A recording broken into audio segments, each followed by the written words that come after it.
Get in on the action and make your bet with Sports Interaction. Summer is heating up with baseball. Can the Jays make a run at the division? Oh, no. Yeah.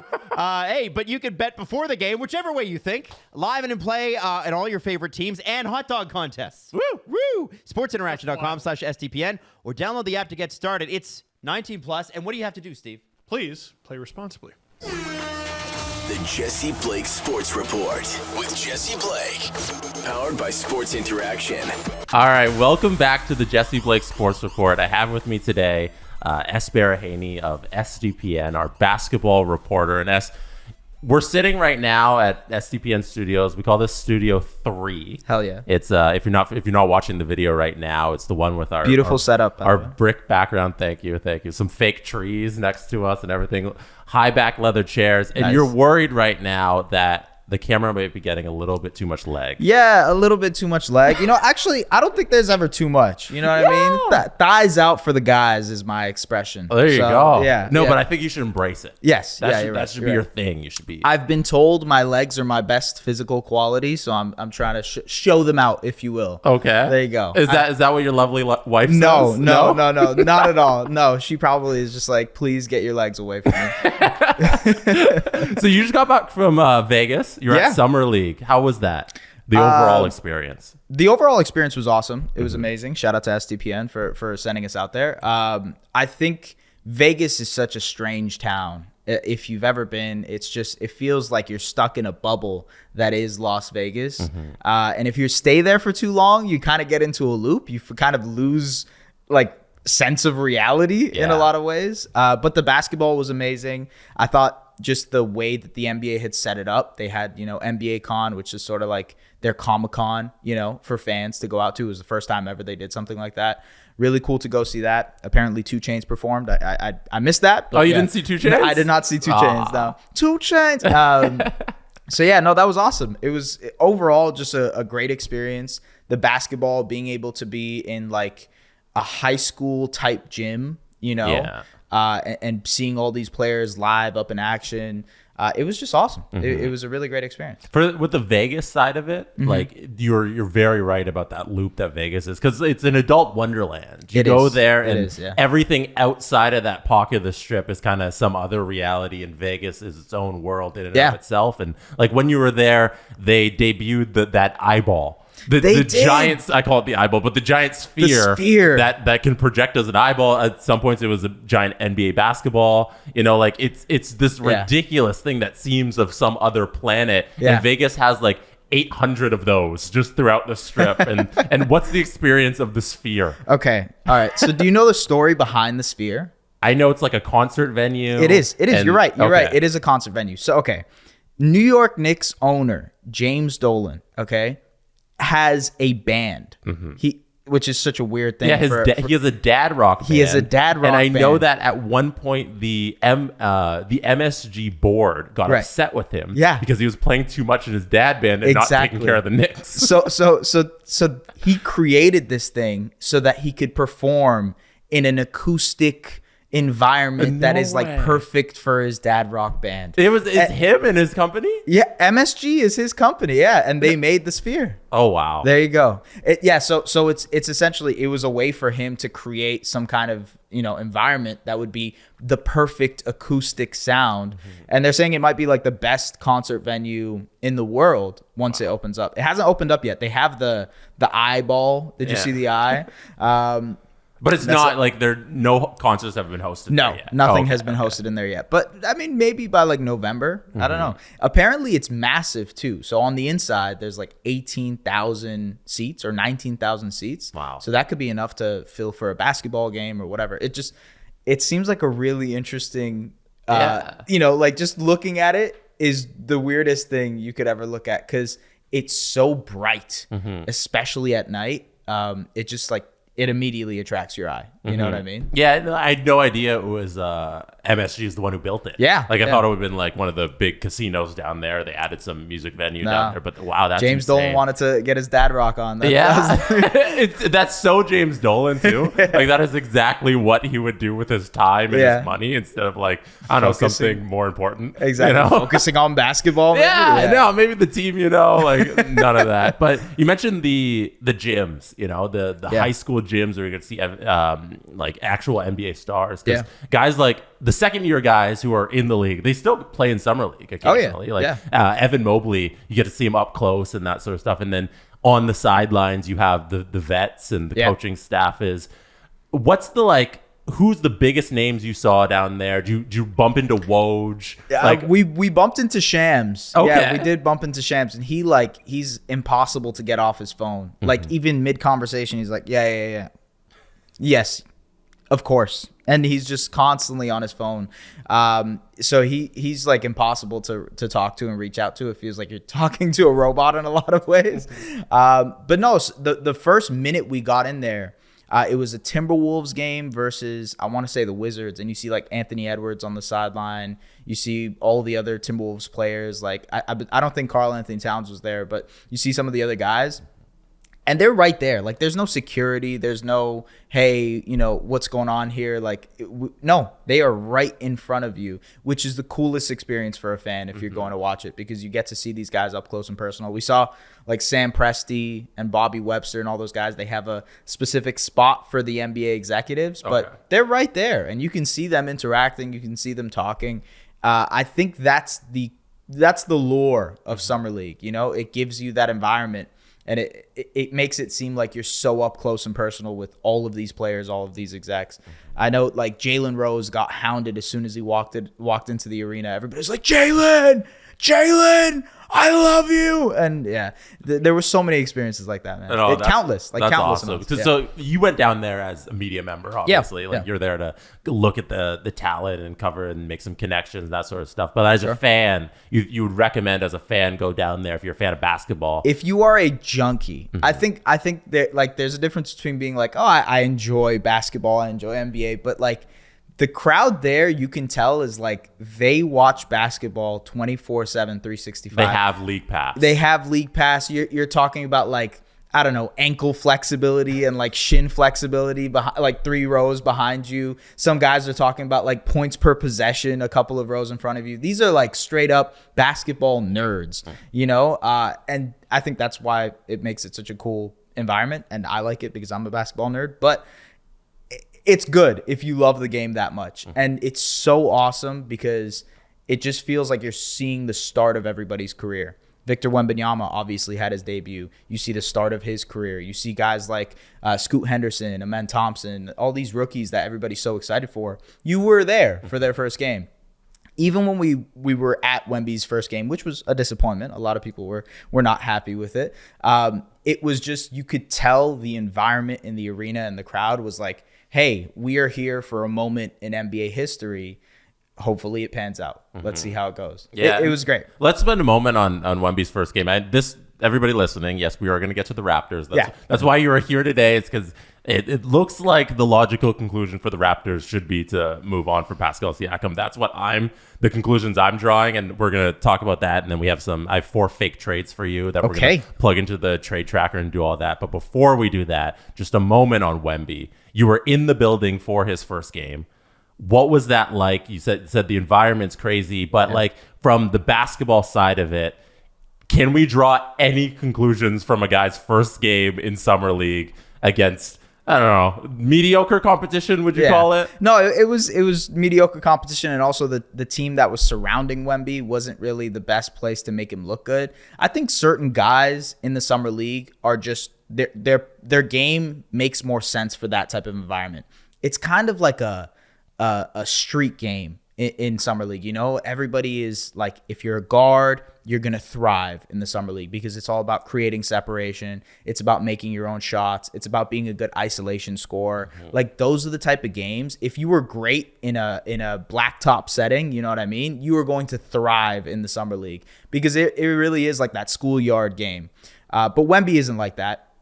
I think Grady Dick isn't like that either, and that's why maybe early on you saw him struggle a little bit. But these guys figure it out, and even throughout the 2 games that Wemby played, you could see there was a very big shift between game 1 and game 2. He absolutely dominated in game 2. You just need that time to adjust. They'll be all right. They'll be fine. Okay. I will say, craziest Wemby experience. So you know the tunnel, right? Leaving and entering the arena from courtside.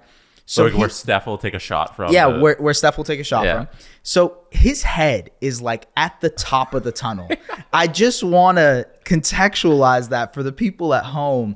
His head is at the top of the tunnel where mostly, you know, it's like a really big, they move basketball nets through that tunnel, you know, and his head. Is 7'5"? 7'5" is the official number. He might grow still. He's only 19 years old. He's a child. Like I was still growing into my early 20s, you know. I think I peaked like at 22. I got to my maximum height. So if he gets to 7'7", that's dangerous territory. Yeah. I feel like that. I don't know, man. That would be I think that's the tallest player in NBA history if he gets to 7'7". I would think so. And the worry about Wemby is that size. Is we've never seen a professional basketball player at that size have a really long career. Yeah. Like we see it for maybe a decade or half a decade, you know, that you're really good at that height, but having the longevity at that size, it seems not impossible. We haven't seen it done yet. Yeah. So there's a little bit of worry with Wemby with that. I think his team has done an incredible job, and just speaking to people there,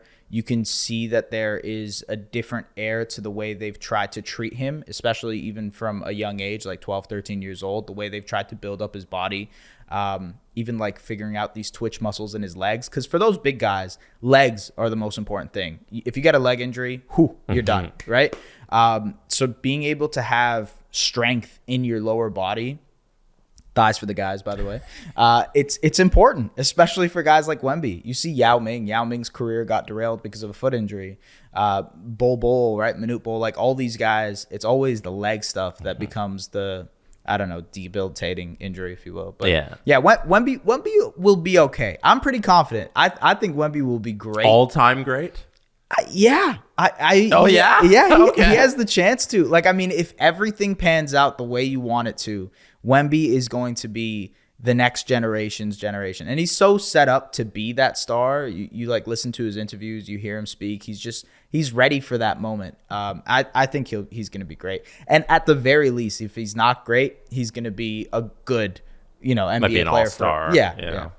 You hear about the stories about him deliberately learning English as a child because he knew he wanted to be an NBA player and to speak English to come over here and be a star. So you hear those things, and he's been striving towards this moment for his entire life. And that's the same thing with the greats like LeBron. LeBron, since he was a kid, has been working towards this. Same with, if you take it to another sport, you go to Tiger Woods as a child. Cristiano Ronaldo is another one. Cristiano, that's where you get the greats, is when they've been working on it for 20 years and they're 20. That's where you get that. I worry about his game a little, because I know you don't play the traditional, hey, you sit in the post, somebody's going to feed you a post pass and you back down your defender. That was early 2000s basketball. They don't do it anymore. And Wemby, he loves facing somebody face to face and beating them off the dribble. Yeah. And it frustrates me when I see a man who's almost as tall as the basketball try and play somebody face to face and beat them off of the dribble. Yeah. Stand in the post and make a couple moves and you'll be dominant forever. Yeah. Do you think he's going to learn to change his game where he's not trying to take step back threes and beat people off the dribble? Or can he get a post game? They actually, when the Spurs announced that they officially signed him, they were very, very specific in not saying that he's a big man or a center. So they said the San Antonio Spurs have signed forward Victor Wembanyama. Oh, gosh. And I think that is a very, very big, important thing to note, because, he hasn't played center for all his career. He can play center, but he wants to be a forward. He wants to be the Kevin Durant. He wants to be, you know what I mean? He wants to be that type of wing type player. I don't think you're going to see him in the post that much. Defensively, though, he's going to be a guy who's going to be dominant from day one, just because 7'5". How easy is it going to be for him to block shots and deflect shots? The Rookie of the Year race, between Chet Holmgren and Victor Wembanyama is just arms. It's just whose arms can be bigger and better and block shots. I'm so excited. It's going to be such a different Rookie of the Year race compared to normal because it's always like scoring and production. But for those two guys, it's just going to be like which guy is the better defender immediately. And it might, the Kevin Durant comparison, like that's the best comp for what Wemby's going for, right? Because a 7 foot. Imagine if you put Kevin Durant's skill set in Rudy Gobert's body. Rudy Gobert is like 7'2", so imagine like 3 inches taller than that. But that would be what Victor Wembanyama is. That's what he's trying to go for. Yeah, he's not quite there yet. No.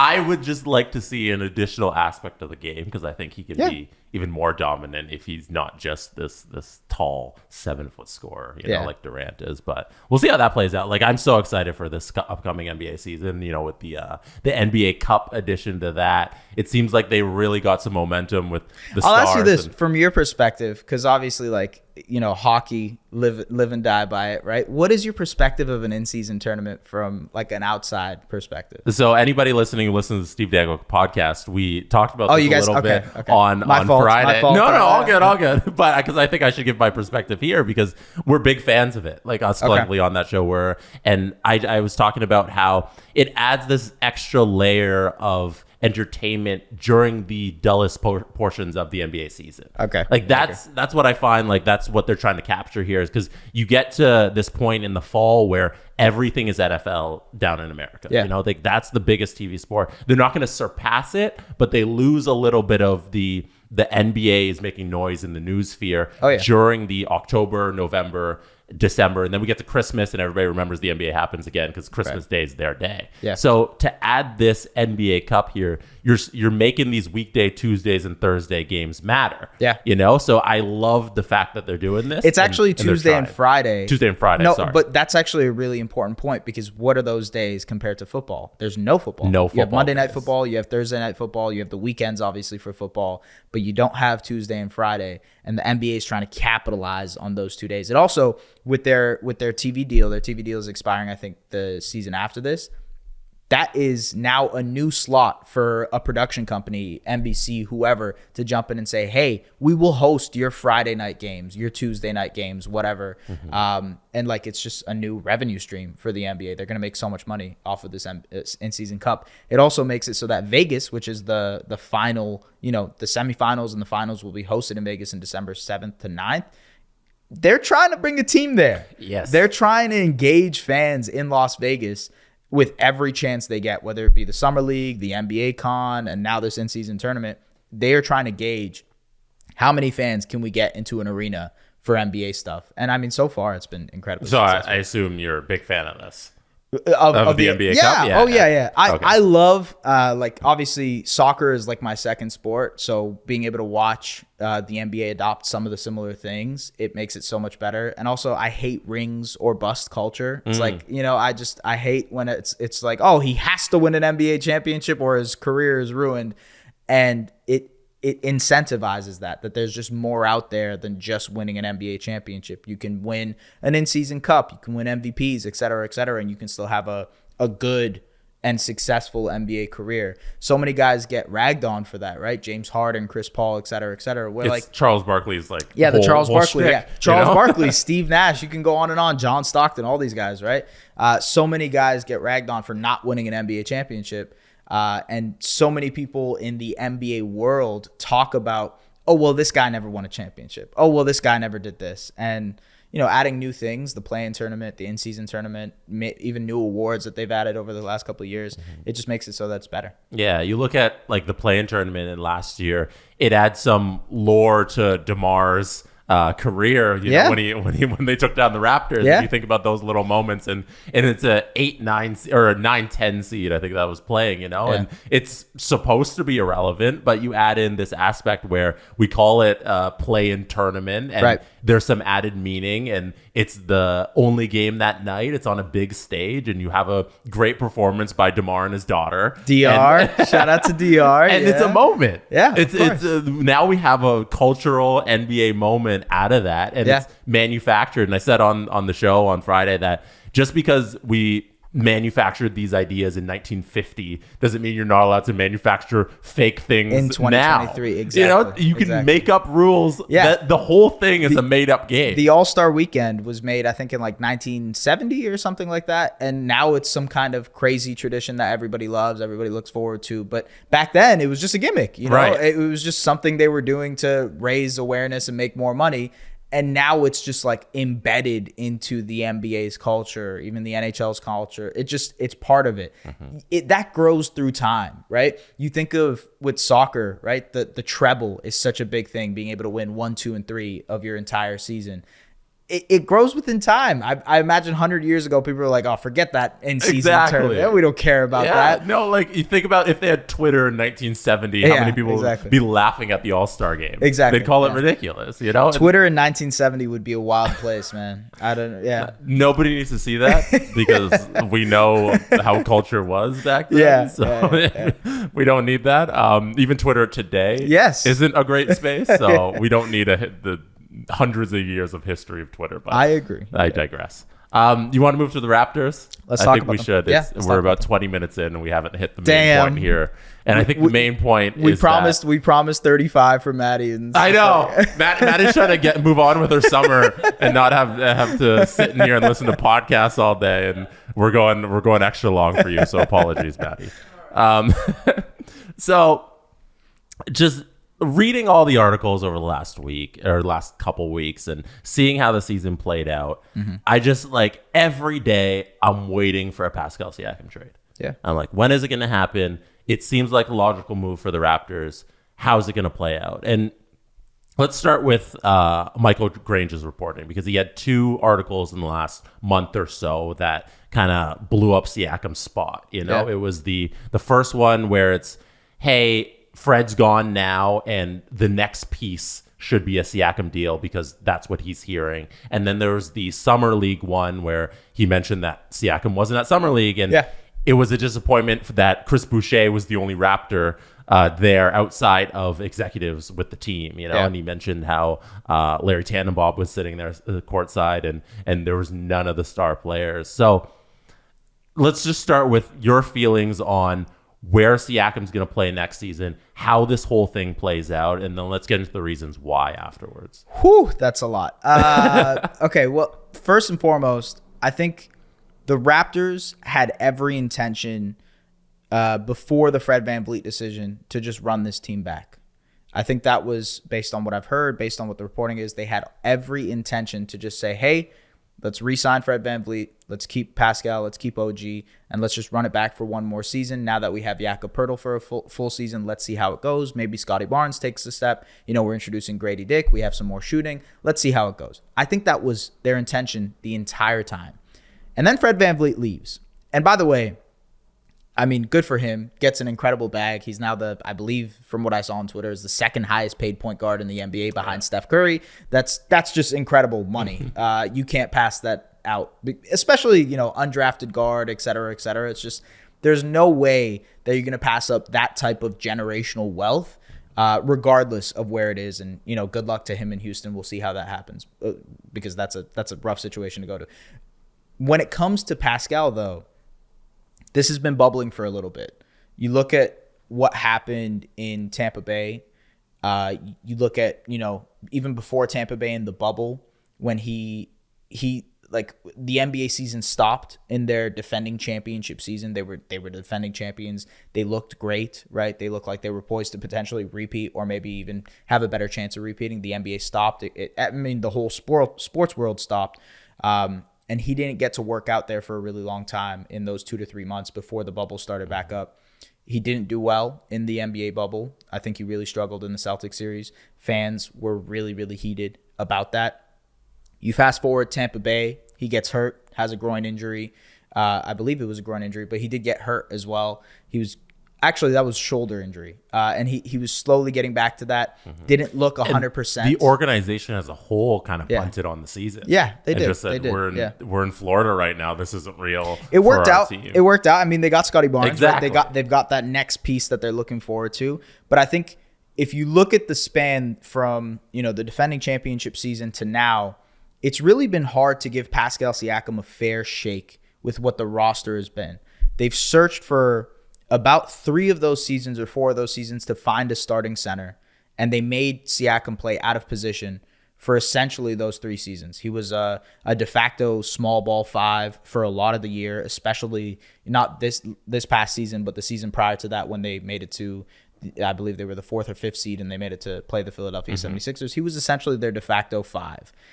That's not his position. And he was forced to play out of position for a very, very long time defensively. Now they find Jakob Poeltl, but that took 3 years, right?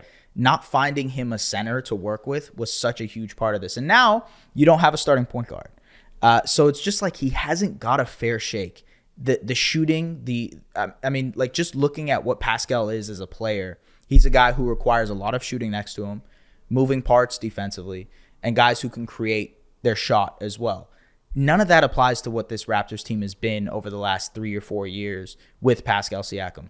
A lot of people in the industry will say Pascal Siakam has had to work with a closet of space over the last couple of years. And yet still, he's been a 2-time All-NBA player, 2-time All-Star, and he's been, arguably at times a top 15, 20 player in the NBA. That's how good Pascal is. So you can understand, now moving it forward to like now, why the Raptors might be hesitant in moving a guy like that. But at the same time, he's an expiring contract. He has 1 year left on his deal.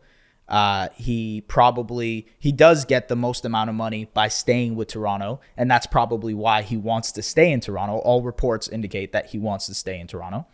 And that's where we are. Like that's where we are now. It's Siakam wants to stay. He hasn't had a fair shake. Maybe the roster is moving in a way that gives him a fair shake, but the way it works with Fred leaving, it just seems like this is the amicable time to make a split.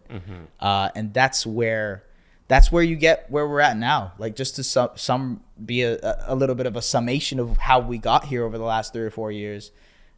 That's where Pascal's been at, Yeah, so you mentioned a lot of interesting I know, stuff I'm sorry. in there. I feel like I threw a lot at you. No, it's all good. I think one of the areas of focus is the contract, because it's $192 million if it's the I forget the veteran, I forget the term for the actual contract that vet extension, the vet extension, $192 million, and your decision here is we need to either give him that and this is his team, or we move on for it and get assets, and you don't end up the same situation that you were in with Fred, where one of your star players leaves and you get nothing. Right. Yeah. So the decision there is based on how his tenure in Toronto has gone. Can you build a championship team around Pascal? Because you look at where the Raptors are now. They have the choice to go into full rebuild mode or continue to chase the championship. And I think Masai and Bobby, I think they want to stay competitive and keep trying to be in the conversation at least. And with Pascal as your number one, can you get to that? Are you going to remain in the middle of the East conversation, but are you in the championship conversation with a team like Boston? I don't think so. And I think the resounding answer is no. Pascal is an incredibly talented player. I just went by, explaining how he hasn't got a fair opportunity here, and yet he's still been able still been able to produce incredible seasons.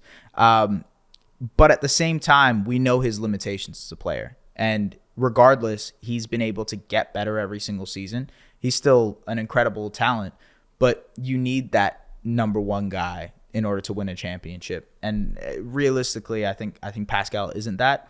I think that's where we've got to. And now you're looking at this extension. The extension doesn't look as bad as people are making it out to be. I think the 192 for 4 or 5 years, I'm not sure exactly what it is. That's a fair number for a guy who is of his caliber, and it's fair value. Like, he would get that anywhere else if he was in this situation. I think he would get extended anywhere else if he was in this situation. But at the same time, do the Raptors want to invest that money right now, knowing the cap limitations that they have moving forward? They have to extend OG Anunoby as well. They obviously will have a Scottie Barnes extension coming up soon, Precious Achiuwa extension coming up soon. You obviously have Grady Dick, which is a little bit away, but you have to think about that type of stuff. Do you want to invest in doubling down on this specific core? And just to compare the last 2 seasons. So last year, whatever went wrong, whatever could have went wrong, right, for the Raptors. They got hurt a bunch. Fred didn't have a great season. Gary Trent Jr. didn't have a great season. Their shooting was all whack. Pascal got hurt for a bunch at the start of the season as well. He got a groin injury. So everything that could have went wrong. Versus the year before that, everything that went right, or could have went right. Scottie Barnes won Rookie of the Year. Fred was an All-Star. Pascal was an All-NBA player. Gary was shooting the lights out. OG had a great season. All of these things, you saw the two different contrasts of what this team could be. And yet still their ceiling was a 4. Yeah, seed, the thing about the year when it all went right is that it still wasn't even good enough. It wasn't enough. Yeah, exactly. So you have to like be truthful with yourself in that moment and see, hey, is this team worth investing in? And I think that's where we get to, it's time to move on from this current group and, start anew. I think last year was bad vibes all around for the Toronto Raptors. You talk to anybody who's close to that organization and you just say, man, there was a lot of bad vibes. And that's why the Raptors are cleaning house. I mean, there's coaching. The coaching staff is a completely new coaching staff. So they had 18 coaches last year and 17 were let go. I believe pretty much the number. Yeah, pretty much. And like they are starting completely new in that direction. There's a couple of other people like front office execs that have switched sides as well and gone elsewhere. They are starting fresh. And it might be hard to have some lingering faces if you're starting fresh and going into a different direction. Pascal is still clearly committed to Toronto. And I think if the Raptors were to offer him that extension tomorrow, you could probably see a situation there where it works out. I'd like to keep in mind, if he does sign that extension, there's a chance his value looks a lot better in the coming years because it's harder to trade an expiring contract for what he's actually worth. Whereas, a year down the road, 2 years down the road, now you have a 2-3 year contract for a guy who's an All-NBA All-Star in his prime. That's a lot better of a package to trade for versus a guy who's an expiring contract and you don't know his willingness to re-sign with your team.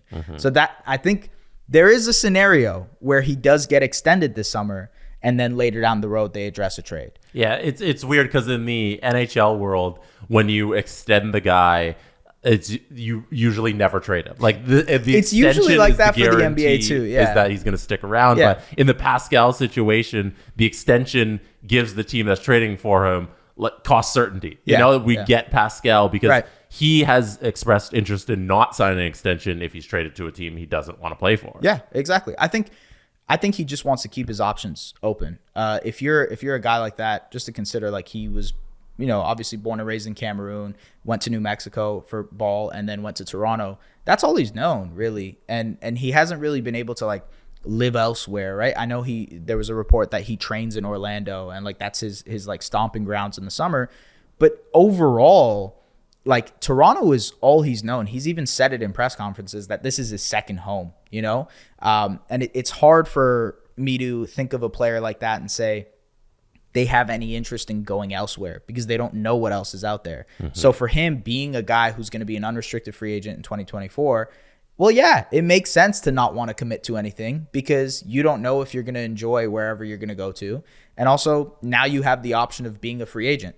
He's never really had that option of exploring and getting the pitches and all that stuff from different teams. I think that's something he probably wants to experience. So can the Raptors get to this other level? Because with Pascal, they have a ceiling. Yeah. So they're trying to get past that ceiling eventually. By trading Pascal Siakam, is there a path towards breaking through that ceiling? I think so. A lot of it relies on Scottie Barnes and who he is. And, you usually look at the last 3 or 4 NBA drafts, even longer than that. Guys who tend to take that leap that are high lottery picks, like Scottie being a 4th overall pick, they usually take that leap in year 3 or 4. That's usually about the time where you see those guys take that all-star leap or all-NBA leap, whatever it is that they're going to do. That's why these next 2 seasons for Scottie are so crucial, development-wise. And, I think that's part of why we see Pascal trade talks happen, because with Pascal out, now you have more opportunity for Scottie to try and flourish and, open up his game and explore different areas of his game that he might not have been able to if you're a playoff contending team. So I think it really depends on Scottie. It just depends on what you believe in him as a player, what the ceiling is with a guy like that, and then how do you surround a guy like that with things that work. Scottie is very similar to Pascal in the sense that he requires a lot of shooting around him, extra playmaking, and great defenders. And I think you can build that around one guy. It's harder to do it when you have Scottie Barnes, Pascal Siakam, Jakob Poeltl, 3 guys in your front court who are non-shooters. It makes spacing a lot harder. It makes it harder to operate and function as an NBA team when you don't have that spacing. And when you're lacking shooting, it just makes it so much harder to develop. So in Scottie's position, taking out Pascal, who's a non-shooter, and maybe moving him up to the power forward spot and adding a shooter. So OG Anunoby is in the mix now. Grady Dick is in the mix now. You add another shooter. I don't know. There's other guys that we're probably going to talk about with this trade stuff. You know, AJ Griffin is a guy who gets brought up a lot. Kobe Buffkin is a guy who gets brought up a lot. I think supplementing and complementing a guy like Scottie with shooting is the key. And the same thing applies to Pascal, unfortunately. But as I said earlier, he never got the fair shake. You now have an opportunity to redo and kind of make up those mistakes that you made with Pascal in terms of team building with Scottie. And there's the ceiling on Scottie, like what we've seen so far with Scottie Barnes. Is projection enough to trust him to build a team around him? That's up to what is beauty is in the eye of the beholder. Yeah, it's tough. You look at it and you say, okay, the disappointing sophomore year that he had. Yeah. Do we have a franchise player? Like, everybody was so hyped in the rookie year. Yeah. And you take a step back and you say, okay, let's put some realistic expectations on Scottie Barnes here. And if they do end up building a team directly around him, is this a franchise guy? Is this the future number 1 on a championship team? We'll see. You know the Kanye West that I guess we'll never know. I think for Scottie to become the number 1 option on a championship team, the shooting has to develop. The creation off of the bounce has to develop. He has to get much better at that. He has to get a tighter handle. A lot of these things have to happen. For him to be a number 1 option, tough. I'm not sure. We'll see. There's a lot of things that would have to break right for him to get to that point. Or for him to even get to the point to be a Pascal Siakam, a lot of things have to break right. I think at a base level, though, he's an incredible playmaker. He's a guy who can work from a post position. He's a guy who has just cerebral passing ability and finding his teammates. And that's always going to contribute. At a floor level, I really think a guy like Draymond Green or Domantas Sabonis or Bam Adebayo, that's sort of what you're looking at from a base level. I've heard some Ben Simmons comparisons. Not a Ben. Where that might be the floor, and that's not very good. I will say Ben Simmons was a great player. Yes. Yeah, but it just Ben Simmons was like Magic Johnson without the scoring touch, in terms of a giant man who could pass the ball. But that's not a guy who can be your number 1 on a championship team. Right. So I hear some of the detractors of Scottie Barnes who say that if he's going to be not a 0 on offense, but not be the biggest offensive threat, the ceiling isn't very high and the floor might be pretty low. I think the floor is pretty high, actually. I think because Ben Simmons is a multi-time All-Star, multi-time All-NBA player. It's just his career derailed in such a wild way. It's like he got the yips when it comes to shooting and just his confidence got completely shaken and broken. You see other versions of Ben Simmons that are completely successful. Draymond Green is a completely successful version of Ben Simmons, although he's a cerebral defender. I think Ben Simmons at his peak was a great defender as well. Domantas Sabonis, a guy who has his limitations as a scorer, but last year with the Sacramento Kings, we saw he's an all-NBA type player. He opened up an entire system built around what he can do with shooting, with floor spacing, with creation. The Sacramento Kings had their best season in over 20 years, not 20 years, 16 years, whatever. Sorry, Sacramento Kings.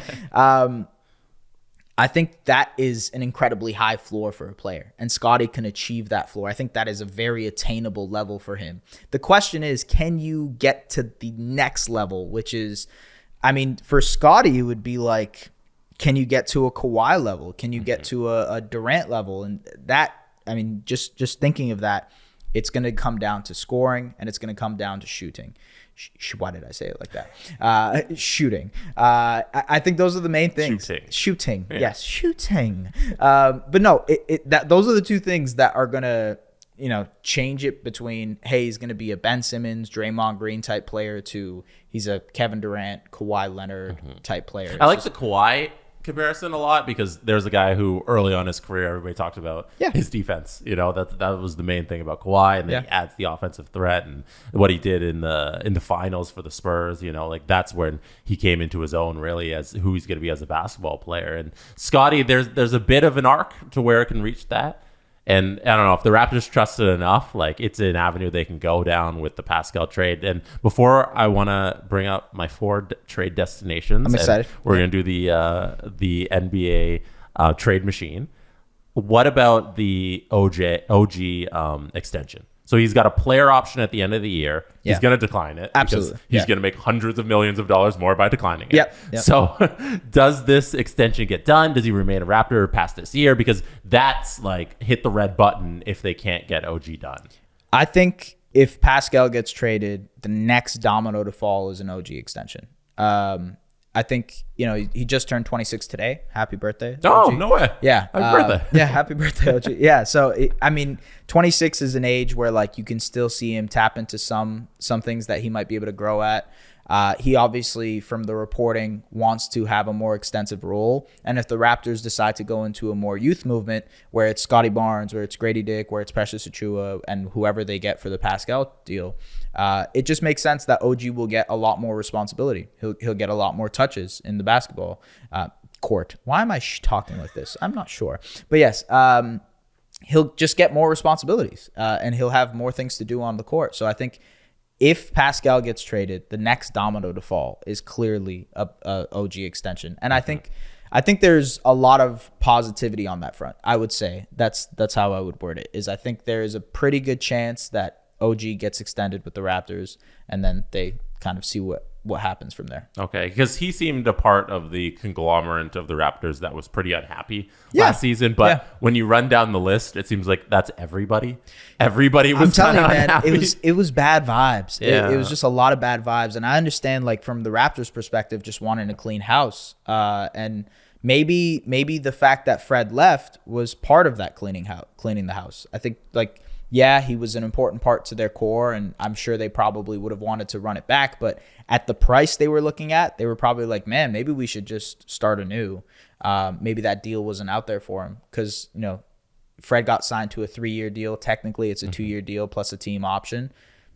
And the Raptors could have offered more years to sort of match on that front, but they decided not to. And I feel like that's probably where we're at. They decided not to invest in it too much. Yeah. So it seems like that indicates that they're trying to move in a different direction. But they had the option to do it, and they just kind of backed out once they saw the numbers, and it didn't really make sense. And that's completely understandable. And you remember, you go back to early in the season, there was a couple bad losses. I remember one to Brooklyn. And then there was the reporting amongst the Grange article and all that. That's when Masai came out to actually talk to the team. Yeah. And then there's the December losses that were just a travesty in Orlando. Oh, yeah. Where they lost back-to-back games, and you get swept in a mini-series to that team. And the whole season was just bad vibes, like you said. And it'll be fun to get rid of that. I think that's their goal with a lot of this stuff. Darko seems like a really enthusiastic coach, a guy who is rally the troops type. And that's very much so the opposite of what Nick Nurse had been towards the end of his tenure with the Raptors. Mm-hmm. I think they're just looking to find anybody with good vibes. That's why Grady Dick makes so much sense. He's just he's like a consumer of vibes, So yeah. We didn't even mention the Nick Nurse part of it, where he was planning his exit and packing his bags mid-February, and getting in fights with the media. That was to have your head coach doing that publicly. That's not great a look for the organization. Let's just say that was a very clear indicator, a little peek under the hood, if you will, of how bad the vibes were when you see a coach who's been with the team for over 10 years be put in a position where he has to fend for himself, and also there's just bad vibes. Yeah. Overall. And Bad vibes overall. Like, he was such a beloved figure in this market for when the times were good. Yeah. You know, you come in, you win a championship. How can you be upset with that? You know, and then to see how it all kind of ended. Coaching is an quite unforgiving disappointing. business, man. I mean, I think you look at like the last whatever amount of coaches of the year. The only guys who have won Coach of the Year and not got fired, Greg Popovich and Steve Kerr. Those are the only guys over the last 10 years that have won Coach of the Year and have not gotten fired. Every single other guy has gotten let go. So we're about 40 minutes in. Maddie's looking at us just very upset. Yeah. No Pascal trades mentioned yet. She wants us to keep moving on, so we're gonna do that. And so I did 4 trades. Okay, And I want cool. to bring to the table, and I used ESPN's NBA trade machine. That's which fine. You're not the biggest fan of. Don't say it's fine. It's fine. Tell me what you said before the show that was the worst thing I could have ever done. Because you want to use a different trade machine. I just said that it's not the best trade machine. There are better trade machines out there. It's acceptable. Which though. trade machine would you like us to go? There's something called Trade Finder. I Okay, want to say. okay. I NBA think. trade machine trade finder. Hold on, let me see. If you have the website, Fanspo. Fanspo. Yeah, that's the second one. Okay. You got it? So There you go. I'm going to get this up. We got it here. Okay. So trending players, let's get in cozy and let's do this trade machine. So on the trending players, we have Pascal Siakam and Damian Lillard. Yeah. And that's where we got to start, right? Okay. 'Cause we've avoided talking about Dame for 40 minutes now, but there's an avenue here where the Raptors say, let's try our darndest and get Damian Lillard to the Raptors because that's the scoring that we've been missing post-championship. Absolutely. That number one option, it could be Dame. So let's plug it in. Team number 1, Toronto Raptors. So I'll say this right now. If there was a Dame trade, it wouldn't be for Pascal. Why not? It would be for Scottie. Oh, then it's an automatic no. Why? Would you make that move? I would rather do that than the other way around. So okay, like because Scottie is way too young, right? Okay. He's not ready to be a main part, a second cog, if you will, of a championship team. Dame is trying to win tomorrow, and I think Pascal, OG, Dame, Jakob, whoever you can surround him around, that's a championship team immediately. Immediately, that is a championship contender in the Eastern Conference. That I have so no doubt my about first that. trade was going to be some version of pieces with Pascal to the Blazers for Dame plus a couple draft picks. Immediately, you're shutting that down. Yes. And you think it's Scottie Yeah. and some sort of pieces and Dame. It would have to be like Scottie and Chris Boucher and like Thad Young and Otto Porter. All right. However, Let's build it. okay. So we got Scottie going to the Blazers. We got Dame going to the Raptors. That's our starting point right there. Right. What are you throwing in from the Raptors? So you have to match salary somehow. So you could throw in Chris Boucher's contract if you want. You can throw in Thad Young's contract. Thad Young right there. You can throw in Otto Porter Jr.'s contract. Let's see where we're at now, money-wise. Just go up. 34 and 45. So you need another $11 million-ish player. Let's scroll down. Let's real quick. Yeah, see, it's tough to do that without including Gary Trent Jr. You'd have to probably include Gary Trent Jr. And then maybe on the other side, you do Nasir Little comes back to the Raptors. And maybe, well, yeah, let's just keep it at that. Let's see what it's at right now.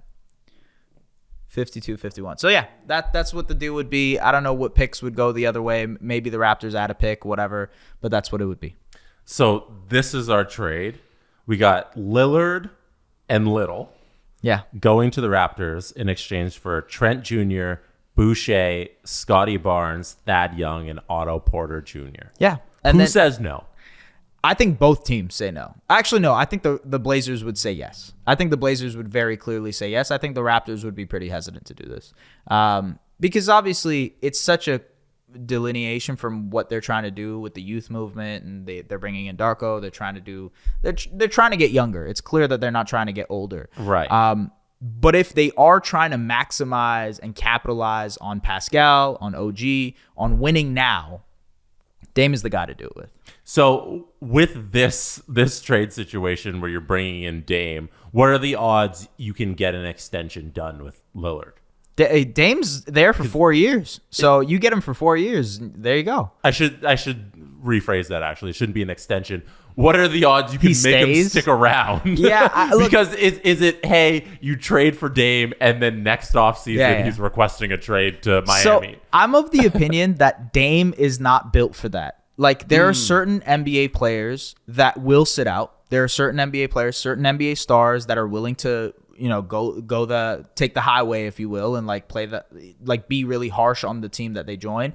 But Dame is too much of a professional. He's way too much of a hooper. Like, we saw it with Kevin Durant. Kevin Durant's not going to sit out. There was no way that he was going to sit out. But he can request a trade. He can. But, I just don't think he would. I don't know. I think even if you're not the Raptors, if you're New Orleans or whatever other team outside of Miami, because clearly Miami seems to be the team that is trying to gun for Damian Lillard, I would test that. I would genuinely trade for Damian Lillard and say, I dare you to request a trade next year, because I really don't think he will. I think if he is in the right environment, right organization, I imagine he stays. And if there's the possibility to win a championship, I think Dame will be happy. Exactly. Because winning solves everything, and that's the only thing that's missing from his resume. He's never won a playoff game in the conference finals. You know, last time he was there, he got swept. So I think if he's in a winning situation, they were winning in all 4 games. By the way, they were leading. I think the Warriors led for a total of 2 minutes and 53 seconds throughout that entire series, and they swept them. It was incredible. Yeah. I've never seen anything like that. But yes, I think that is so that it's not a Pascal trade.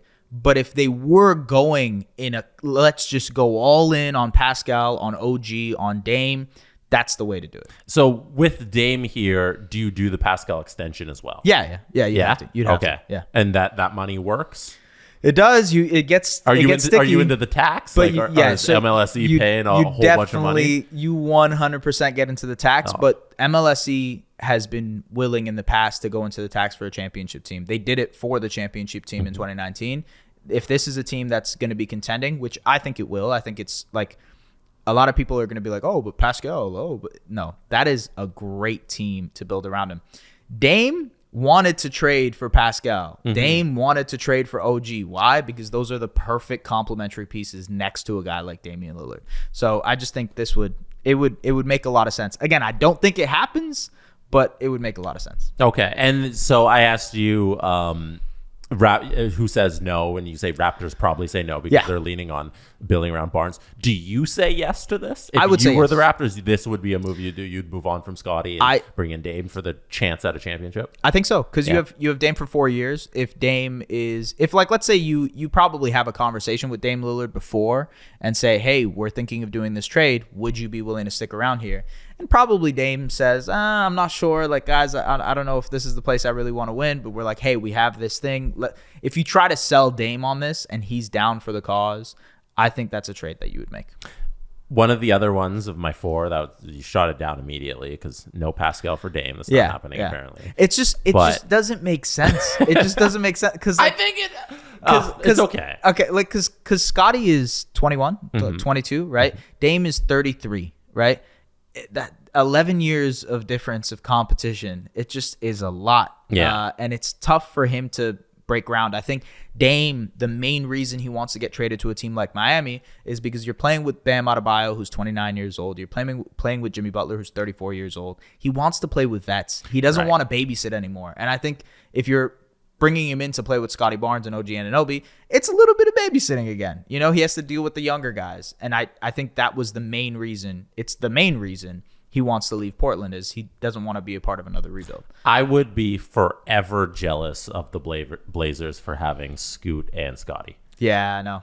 That's unreal. Yeah. That's such a fun team, and I'd watch all 82 games of that. Yeah, the Blazers would be a lot of fun. They would be incredible, and it'd be awesome. By the way, Scottie is probably if the Raptors were looking at this route, Scottie would probably be the best chip available for Portland to acquire. You hear guys like Tyler Hero being involved in trades. That's not on Scottie's level. I think if the Raptors were offering a guy like Scottie Barnes, this trade would already be done. So that's why it's not happening, and that's why it probably isn't.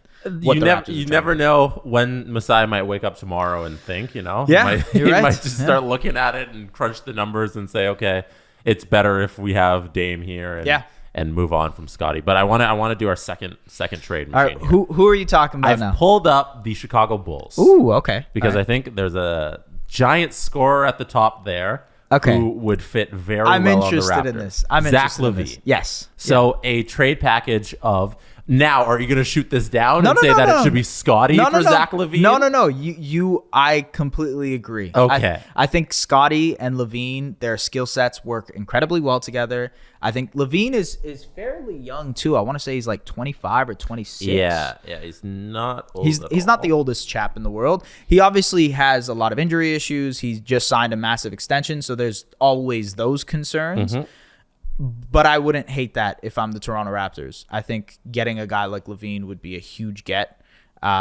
And yeah, I mean, from the Bulls' perspective, you're kind of starting anew here and hoping that, DeMar. But it's funny, they kind of become the Raptors. You do DeMar and Pascal, yeah. Yeah, but I mean, I think it makes sense salary wise. I believe So the Raptors would have to add something. They're almost 1-for-1. It's 37 million versus 40 million. So Okay. it's in the 1-for-1 kind of would work on itself, but I think you would have to add pieces for the Bulls to take this Bulls. back, Yeah, right? you probably have to add either picks or you have to add a couple of young guys to get this done. So we can't do picks, but let's hypothetically say there's a second along with the Pascal going the other way. You probably have to add a couple first. You think it's a couple first? He's an expiring salary. I mean, it's just tough. And it's probably a first, like one first. But okay, let's say the 2025 first. The earliest they can trade a pick is 2027. Really? Yeah, because of the Jakob Poeltl trade. Welcome. Yeah. That's brutal. I know. Okay. Yeah, welcome. They're 2027 first. Or let's actually say 2028. I apologize. Go ahead. 2028. Let's keep moving it down. 2029 even. Yeah. Is in this trade with Pascal. Sure. Hypothetically on the screen if you're watching. We're also going to need to throw in a young player. They're going to want something like that. Is Boucher enough? Is it Trent? I think you could probably add Boucher in this and call it a day. Yeah. And call it a day. Yeah. I don't think like there's enough concerns with LaVine there for you to be like, hey, are we doing this? And imagine, there's probably picks going out the door from the Raptors perspective. But now you have LaVine, now you have Scottie Barnes. And purely from the Raptors perspective, this makes a ton of sense. From the Bulls perspective, it makes less sense because what are we doing here with a core of Pascal, DeMar, Lonzo Ball if he ever gets healthy, Couple Nikola Vucevic, picks. couple maybe picks, the first right? and a second, Yeah, but Okay, like so 28, 29, you know what I mean? So like, so the trade here for everybody listening, it's Zach LaVine to the Raptors in exchange for Pascal, Boucher, a first in 2028, and let's say a second somewhere in the next decade. Sure. Yeah. So you're saying Bulls say no. I think the Bulls say no. I think the Bulls, if they are going to do a trade for Zach LaVine, it's similar to what the Raptors would do for Pascal Siakam in the sense that they would want young players. They would want picks back. I mean, yes, you kind of addressed some of that, but Pascal is 29 years old. You probably want to get a young guy, right? Would they look at it more favorably if there was an extension with Pascal? Yeah, I think every team would look at it more favorably if there was an extension with Pascal. It's just that's such a big crux in this whole situation. And to Raptors fans who might be listening, that's probably why you're not going to get the most you'd want from a Pascal Siakam trade, because he's an expiring salary, because he's shown that he doesn't, I mean, from the reporting, he doesn't have a willingness to re-sign elsewhere. Teams aren't going to offer up the farm for a guy like Pascal. They're just going to, offer whatever they can in that moment for a guy who's an expiring salary, who, yes, is an all-star and all-NBA player. We've seen that before with Kawhi Leonard. There's a potential that you just walk after a year. So you're not going to send the entire farm out for a guy like that, I mean, I'll trade a championship for that. Yeah, exactly. Any day, baby. Any day. Yeah. All right. 2019 was so magical. Yeah. So next up, 3 of 4, the Indiana Pacers. Yeah. There's been some smoke here about yeah. Indiana wanting Pascal. It's them and then the next team we're getting to, who are probably number 1 on the list of possible destinations. Yeah. Now, we'll start with Pascal. Trade to the Pacers. We got that. And for me, the way this starts and ends for the Raptors is if you can get a Okongwu from the Pacers. You mean the Hawks? Okongwu's Oh, on the sorry. Hawks. I'm doing the Hawks right now. Yeah. So for the Pacers deal, you gotta match the salary. So Buddy Hield is in that. Yeah. You're doing the Buddy Hield deal. Yeah. So It's probably Daniel Tice. In terms of like just contract? Just contract money you're throwing in there. I think so. Let me see what we got here. How much money is Buddy Hield making? What was the number? Buddy Hield was 28. Okay, I got you. Yeah. So then from this perspective, I would say take out Daniel Tice. Okay. Yeah, you can take out Daniel Tice. Undo trade. So yeah, the Buddy Hield is 19.2. Yeah, and then you would add TJ McConnell. Okay. Nice little backup point guard for the Raptors. I think the Raptors would haggle over Andrew Nembhard. Mm-hmm. Canadian player, shout out Aurora, Ontario. And then from there on, it's like how are we doing salary wise? 30 and 38. You probably need another $8 million, which means I don't know. Take your pick of one of these guys that the Raptors might want. Like let's go with Aaron Nesmith. I'm not sure really.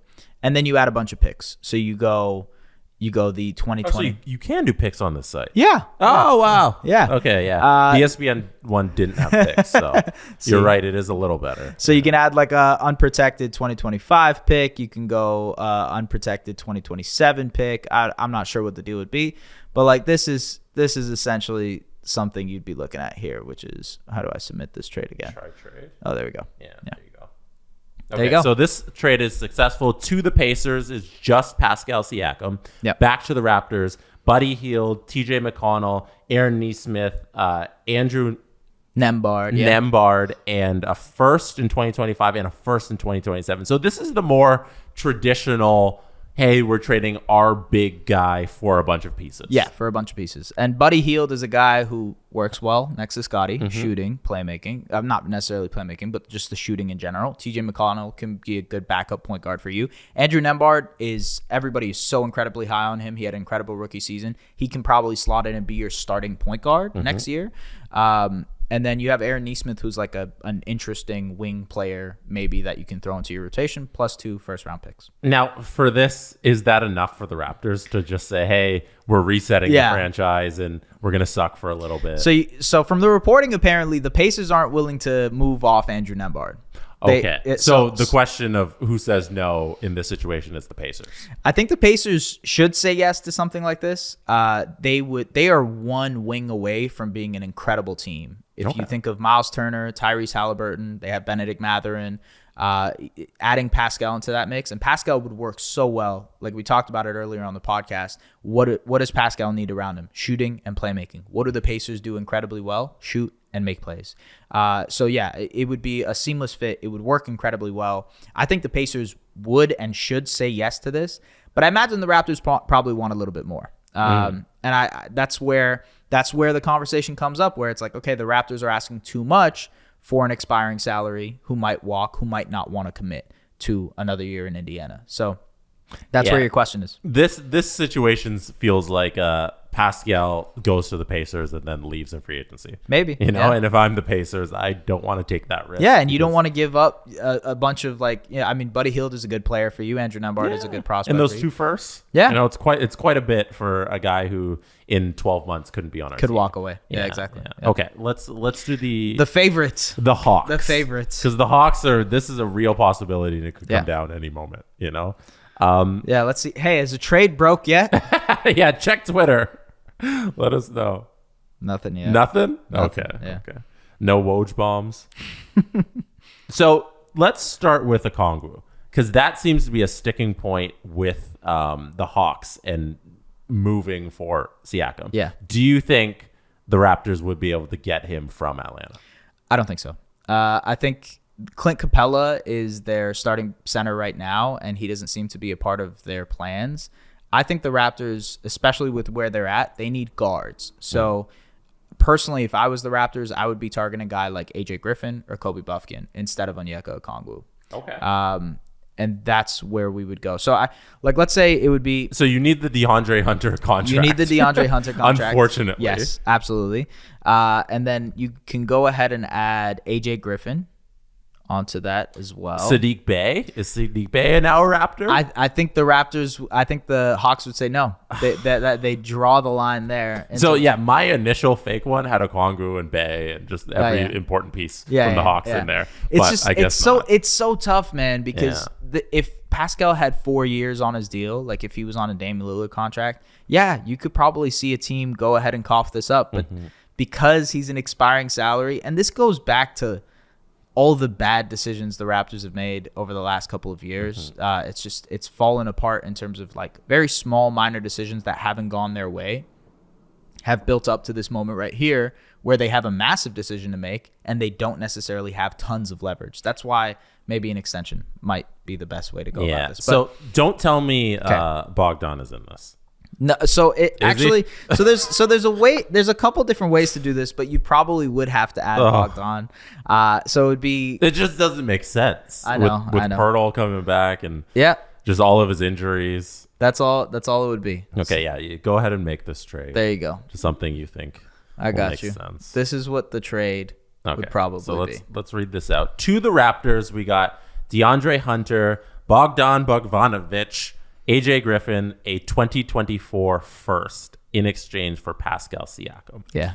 I get so disappointed when I look at a trade package like this. I hear for you, the man. Raptors. I hear you. It's tough. And I think this is the situation the Raptors have put themselves in, where they like beggars can't be choosers in a lot of ways, and it's sad to say it like that. depressing. It is. It really is unfortunate, but they've put themselves in a position where they kind of have to take the best offer possible or extend him. Like, Right. there is the possibility that we end this whole conversation with, hey, they're just going to extend him, and then 2 years down the road, maybe they assess and move on with the trade because he now has 3 years left on his deal. He's a multi-time All-Star, All-NBA guy. But with this situation, 12 months left, and he can walk at any point in time, you're not going to get the best offer. So there's another deal I want to bring up to you. Okay. What if the Raptors got involved in the Damian Lillard trade, but not in the way that you're thinking? The third team. Third team. Okay. Or fourth team. Fourth team. Yeah, they would be the fourth team. So a lot of people don't want Tyler Hero. Maybe the Raptors, who need a guy like Tyler Hero, go in and take Tyler. So DeAndre Hunter would be headed to Portland. Can we do a 3-teamer or a 4-teamer on this? It's going to be complex, but let's try it. Let's try it. Okay. Here, you load it up. Add third team up there. Okay. 1 sec. Add a third team. Let's go to the Blazers. And then we're going to add a fourth team. Fourth team. And who is it? And this also involves the Hawks? Well, we have the Raptors, Hawks, Heat, and who's the other team we're talking about here that might get Miami. Thank because you, Hero. thank you. Yes. Yeah. Okay. There you go. All right. This is going to be insane. Okay. So trading Dame to the Heat. Yes. Easy he gets to go to does his destination. He gets the to go to Blazers the do place. right by Dame, move him to Miami. Now, the Toronto Raptors would trade Pascal to the Hawks. Because they're the one who want him the most. Yes. Trae Tyler Young Hero and would Pascal. go to the Toronto Raptors. Okay. DeAndre Hunter. Where is DeAndre? Where'd you go, DeAndre? Hold on. I feel like he disappeared. Where did DeAndre go? He's not in the trade. Hold on. Oh, there he is. Okay. Oh, it's way up. DeAndre goes to the Trailblazers. Okay. The Raptors also get AJ Griffin. He goes to the Raptors. You still get that pick goes to the Portland Trailblazers instead. And this is Sacramento's first round pick from the Hawks Exactly. to the Trailblazers. Yes. And then you have a bunch of salary going to Miami, so you can send Duncan Robinson there. And then now From Miami to the Blazers. Exactly. So, yeah. And I They need think that you salary have match. you have to add picks to this, but essentially Trade has this failed. hold on. Hawks have to trade. Okay, Hawks have to send $6.5 million more. So you go To to where? To the Hawks. You can send them to, I guess you can send them to the Raptors. Patty Mills? Sure. Doesn't matter. Just anybody. There you go. All done. Okay. So let's read So this out. imagine there is a boatload of picks going to the Portland Trailblazers as well from the Miami Heat. Okay. That's one thing you have to keep in mind. I didn't add the picks because laziness. But yes, so it would be Damian Lillard going to the Miami Heat. You have, actually, hold on. Let me adjust this real What are quick. you going to do? Hold on. What are you going to add? I'm gonna just add a bunch of young guys from the Heat to this deal. Okay. Because you think they should get more pieces from Miami. Yeah, exactly. Now we're going to add the picks as well. Yeah, why not? So let's officially do the picks. trade fail. Yeah, no, it's because the rookie can't get traded yet, but that's fine. He can get traded in like 20 days. Okay. He'll be all right. So this trade works. Let's say it happens end of August or exactly. early September. So Damian Lillard goes to the Miami Heat. Okay. DeAndre Hunter, Duncan Robinson, Jaime Jaquez, Nikola Jokic, sorry. Jokic, yeah. And then Jokic. a bunch of picks, 4 or 5 different picks going to the Portland Trailblazers. Atlanta gets Pascal Siakam, and the Raptors get Tyler Hero, Patty Mills as a contract, whatever, and AJ Griffin. That's Now, the deal. why are you so excited about this deal? I just think it makes more sense than DeAndre Hunter. I think Hunter doesn't make a lot of sense for the Raptors right now. Hero is at least a guy who can work well within the Raptors system. He just provides what they need. AJ Griffin is a good young piece for them to also acquire. It's kind of a win-win. And apparently there are reports that the Raptors are trying to get involved in the Dame trade in order to acquire a guy like Hero. So Okay. That's and the way to do it. What's the direction of the franchise if you decide to go with Tyler Hero? You're still building. Scottie and shooting, right? Yeah, that's your team. What you should have done for Pascal many eons ago, Right. you get to do with Scottie in doing Tyler, Grady Dick, AJ Griffin, who's a great shooter, OG Anunoby, who's a good shooter, Gary Trent Jr. is a good shooter. Like that. Yeah. Now you have a bunch of shooting around Scottie, and it makes a lot more sense. I think, in conclusion, for this whole trading Pascal thing, it's going to be one of two options. He signs that extension, and then they trade him eventually. Yeah. Or they trade him now. Yeah. It seems like either way, we're getting to the point where it's going to be a trade in some form or fashion. Personally, I would be pretty surprised, given the amount of noise there is around it, and given some of the reporting around it. You mentioned Michael Grange's report earlier. I would be pretty surprised if Pascal is a Raptor on opening night. So that's where I'm at with it. It could change. He could get extended. He could, decide, walk in tomorrow, and the Raptors and Masai are like, you know what, we'll extend you. We'll keep building this thing around you and see what happens. But money-wise, budget-wise, flexibility-wise, they're getting to the point where they have to make a decision. And they were probably at that point last year because they knew that this was coming on the horizon, and yet they still decided to double down, trade a pick for Jakob Poeltl, trade a pick for Thad Young. I think a lot of these, maybe in the moment, there were small moves and transactional moves. They're coming back to haunt the Raptors in a lot of ways because now they're dealt this card where they have to make a decision on their core, and it's going to rest on their best player in Pascal. So yeah, tough situation there. You jumped the gun a little on my final question, so I'm going to ask the question so Maddie can write it down for Justin and herself for socials.